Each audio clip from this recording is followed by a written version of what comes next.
Assalamualaikum warahmatullahi wabarakatuh. Nama saya Muhammad Farhan Widodo dengan NIM E100255. Saya akan menjelaskan tentang karya ilmiah yang berjudul Manfaat Teknologi Informasi dan Komunikasi di Masa Pandemi. Lalu langsung latar belakang masalah. Pandemi COVID-19 telah berlangsung kurang lebih selama 1,5 tahun. Pandemi tersebut merubah banyak aspek dalam kehidupan. Ada masyarakat yang kehilangan pekerjaannya, ada yang dipekerjakan dari rumah. Ada juga pelajar yang harus belajar dari rumah. Semua kegiatan harus selalu dari rumah. Teknologi informasi dan komunikasi sangatlah berperan penting menjaga kegiatan masyarakat tetap berfungsi pada saat-saat sulit seperti ini. Kemajuan teknologi komunikasi yang cepat dapat mempermudah komunikasi antar manusia dari suatu tempat ke tempat yang lain. Diperlukan juga strategi atau cara dalam berkomunikasi dan mendapatkan informasi pada saat ini agar kita tetap berusaha dan semangat dalam meraih impian. Lalu oleh karena itu pentingnya kita harus mengetahui apa manfaat serta bagaimana dalam menggunakan sebuah teknologi informasi komunikasi adalah agar terhindar dari miskomunikasi. Lalu rumusan masalah yang pertama ada bagaimana pola komunikasi di era pandemi COVID-19. Apa manfaat perkembangan teknologi di Indonesia di era pandemi COVID-19? Lalu yang ketiga, hambatan dalam berkomunikasi dan mendapatkan informasi di era COVID-19. Yang terakhir, dampak negatif dari penggunaan teknologi informasi dan komunikasi dalam era pandemi di COVID-19 ini.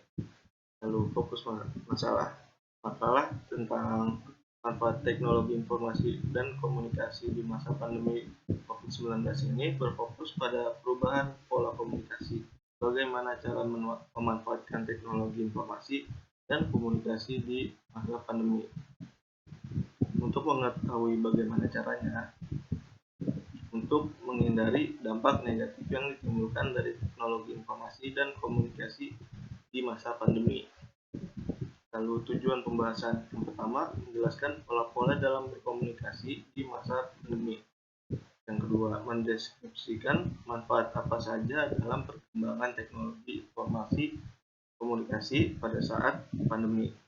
Selanjutnya, menjelaskan beberapa hambatan serta solusi dalam komunikasi pada saat pandemi, memaparkan apa saja dampak negatif dari penggunaan teknologi informasi dan komunikasi. Lalu selanjutnya ada manfaat pembahasan. Manfaat pembahasan adalah masyarakat dapat menjadi paham bahwa dampak yang ditimbulkan dari teknologi informasi dan komunikasi tidak hanya dampak positif, melainkan ada dampak negatif, terutama pada masa pandemi COVID-19 ini, dan diharapkan masyarakat bisa mencegah ataupun menghindari dampak negatif dari teknologi ini serta berfokus pada dampak positif dan memanfaatkannya. Masuk ke pembahasan. Pertama, pola komunikasi pada era pandemi. Di tengah pandemi seperti ini, virus COVID sangatlah berbahaya. Tetapi kurangnya informasi atau tidak ada konflik informasi tidak kalah berbahaya karena banyak sekali informasi yang atau berita bohong tentang pandemi COVID. Saat ini masyarakat tengah berada di era ketidakpastian sehingga mereka mengonsumsi banyak informasi dan membagikannya ke banyak orang.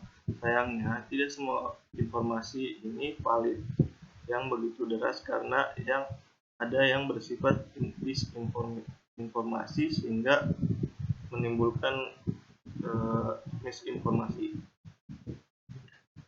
Masyarakat juga berubah menjadi network society. Selain itu juga mengubah cara hidup kita bersosial, berbudaya, berpolitik, dan berekonomi. Terjadinya pandemi ini memaksa masyarakat untuk berkegiatan di rumah. Semua kegiatan di rumah menjadi ditunjang oleh teknologi informasi dan komunikasi. untuk bekerja, berbisnis, berkomunikasi, berpolitik, dan lain sebagainya. Kegiatan yang biasanya dilakukan di ruang publik sekarang harus dilakukan di rumah, seperti work from home, sekolah dari rumah, atau membeli makanan yang dari rumah. Lalu, himbauan dan bentuk komunikasi dalam sejenis lainnya merupakan media atau pola komunikasi sesuatu dalam konteks komunikasi publik. Dalam ilmu komunikasi, komunikator dan penerima pesan seringkali terhalang adanya gangguan yang dapat menyebabkan pesan tidak terima secara utuh. Pola komunikasi perubahan sosial masa pandemi COVID ini dapat dijelaskan sebagai berikut. Yang pertama, invensi merupakan tahap awal dalam pola ini, di mana ide dalam bentuk kebijakan pemerintah ditetapkan selama masa pandemi COVID untuk menanggulangi penyebaran virus, yang mana ide ini secara baru-baru diciptakan oleh pemerintah, yang berupa aturan 3M, memakai masker, menjaga jarak, dan mencuci tangan. Lalu yang kedua adalah difusi. Ide tersebut dikomunikasikan dalam sistem sosial, sehingga mempengaruhi suatu sistem sosial di dalam masyarakat dengan ide atau kebijakan pemerintah tersebut. Dengan adanya ide secara umum atau aturan tersebut selama pandemi, masyarakat berkomunikasi dengan adanya batasan di dalamnya. Sudah tidak adanya leluasa komunikasi seperti biasanya. Masyarakat berkomunikasi secara langsung dengan menggunakan masker, menjaga jarak, dan tidak bersentuhan, sehingga komunikasi juga dapat dilakukan menggunakan teknologi yang canggih seperti media elektronik berupa telepon. Lalu ada konsekuensi. Setelah mempengaruhi sistem sosial dalam masyarakat, maka masyarakat akan memilih antara mengadopsi atau menolak inovasi tersebut. Di sini masyarakat menerima atau mengadopsi inovasi secara umum yang muncul di masyarakat dengan aturan sebagai bentuk pemutusan mata rantai COVID-19 dengan ide yang muncul karena ekonomi yang menurun dan menjaga pola hidup yang sehat. Perubahan sosial dinilai terjadi karena menimbulkan akibat, yaitu masyarakat merasakan bahwa membangun komunikasi sosial di masyarakat menjadi tidak seperti dulu lagi, dan dinilai tidak baik karena sudah ada batasan di dalamnya. Lalu manfaat perkembangan teknologi di era pandemi.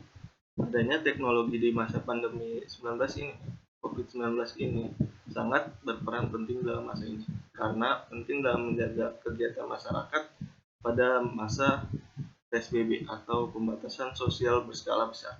Manfaat dalam perkembangan teknologi tersebut diantaranya adalah yang pertama, penggunaan teknologi saat bekerja dari rumah atau work from home yang kita sebut WFH merupakan sebuah konsep seorang karyawan bisa bekerja di mana saja, karena pada saat pandemi ini semua perusahaan memberikan kebijakan untuk tidak mendatangkan karyawan ke tempat kerjanya, karena pada saat pandemi ini agar tidak terjadi penularan virus COVID-19. Dengan demikian diberlakukannya kebijakan WFH. Ada beberapa teknologi yang digunakan saat WFH, yaitu teknologi komunikasi pertemuan virtual seperti Google Meet, Zoom, dan lainnya. Lalu yang kedua, penggunaan teknologi saat school from home atau sekolah dari rumah. Akibat dari pandemi COVID-19 ini, baik mahasiswa ataupun siswa-siswi sekolah memutuskan pembelajaran dan kegiatan langsung di kampus ataupun di sekolah yang dilaksanakan secara 100% berhentikan pelajarannya dan kegiatan langsung untuk dihentikan sebentar agar memutuskan adanya kemungkinan penyebaran COVID-19. Setelah ditetapkan oleh pemerintah bahwa harus sekolah yang dari rumah, banyak aplikasi yang tadinya tidak terlalu penting digunakan menjadi sangat penting pada era COVID-19 ini, seperti aplikasi yang bisa menggantikan pembelajaran tatap muka